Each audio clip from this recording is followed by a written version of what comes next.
Hello foodies, ఎలా ఉన్నారు అందరూ? I'm Kavitha, I'm also foodie.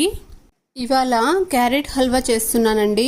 ముందుగా క్యారెట్లను చెక్కు తీసి మంచిగా వాష్ చేసుకొని తురిమి పెట్టుకోవాలి. స్టవ్ మీద కడాయి పెట్టుకొని క్యారెట్ తురుమును వేసి వాటర్ మొత్తం పోయేంత వరకు ఉడికించుకోవాలి. పూర్తిగా ఉడికినాక సరిపడా షుగర్ని కూడా వేసి బాగా కలిసిపోయేంత వరకు కలిపేసి కాసేపు మూతను పెట్టి ఉడికించుకోవాలి. ఆలోపు మనం నేతిలో ఇలా కట్ చేసి పెట్టుకున్న డ్రై ఫ్రూట్స్ని వేయించుకొని పక్కన పెట్టుకుందామండి.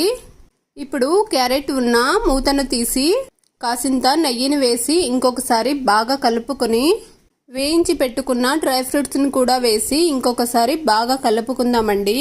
అంతేనండి, ఈజీగా టేస్టీగా క్యారెట్ హల్వా రెడీ. మీరు కూడా ట్రై చేసి ఎలా వచ్చింది అనేది కామెంట్ చేయండి.